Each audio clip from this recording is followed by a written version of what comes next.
Overanalyzing to hell something within your family situation, your family life, could even be a relationship. So the Hermit and the Knight of Cups, that is the hyper overanalysis, looking way too closely at something that doesn't need to be looked at. And I think it is like emotional, because the Knight of Cups, it's like we're overanalyzing how we feel. The Eight of Wands is just talking about something going on and on and on, over and over again, fast, it's repeated, thus the overanalysis, almost like we're just looping, perhaps even for some of you guys. Let's pull more cards. I feel like we can get more information on what we're looping on, or what we're overanalyzing. So okay, so first of all, Queen of Swords with the Ace of Pentacles is looking at your money situation.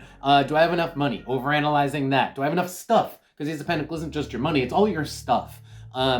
And then the Ten of Wands here with the Page of Wands is, do I have like a good husband or someone who is willing to put in the work? So Page of Wands is the person who puts in the work. Same thing with the Ten of Wands is, do I have somebody who is like overanalyzing how much someone supports you, okay? And then the Devil is just the obsessive behavior, like doing this obsessively so that it traps you in a train of thought, right?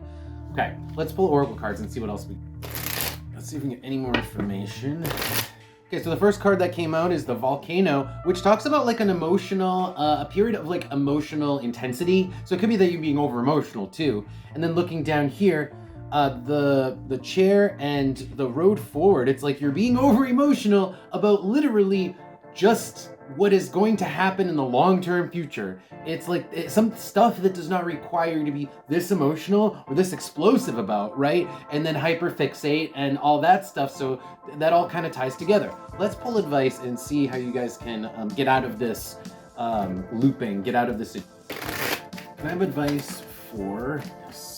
Wow, so the King of Swords and the Empress can be translated into doing your budget, like doing your calculation. King of Swords is like calculation, it's like logic, it's like math. And then the Empress is really calculating the surface things that you have. Your property, your physical goods, the things that you can see, because the Empress is very like aesthetic. And then looking down here, here's what you'll find when you actually look at things from that perspective, an unemotional perspective, a logical, cold perspective, where you're just kind of looking at things as they are without an emotional bias to it, right? Here's what you'll find. Three of Swords, Page of Cups, and the Devil. It's you. It's your baggage. It's all internal. Your stuff, your feeling, your need to question your situation and overanalyze it stems from your own insecurities and trauma, past trauma, that is still lingering with you. So the Devil and the Three of Swords is past trauma that's still with you, and that can just be emotional trauma, mental trauma that is like deep, that still like affects you, and you don't even know it. But the Page of Cups is telling me that if you actually were to look at yourself and analyze the situation, you realize that it's your projection. The Page of Cups, it's like you're taking the Devil and the Three of Swords and then acting as the Page of Cups and presenting it out and looking at it and then treating it as if it's real, but it's all stuff that you're taking from the inside and looking at it like a mirror. Let's pull advice from the Oracle cards.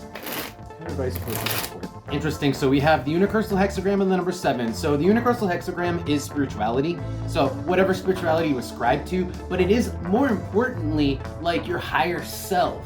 And the number 7 is like an ancestral number. So it's like finding your higher self, going back to your higher self, aligning to your higher self, and discovering and building your spirituality, because 7 is also a number for building over long periods of time. So it's like develop your spirituality so that you can have a clearer perspective, an understanding on what things from the past, the 7 is also a number from the past, are affecting your present and affecting your spirit, and it's all tied together.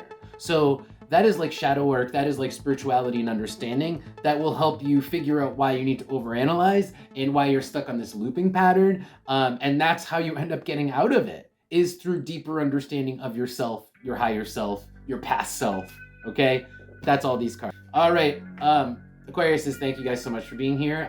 That's gonna be your reading. If this resonated, don't forget to like the video, leave a comment, and follow the channel if you wanna see more of these.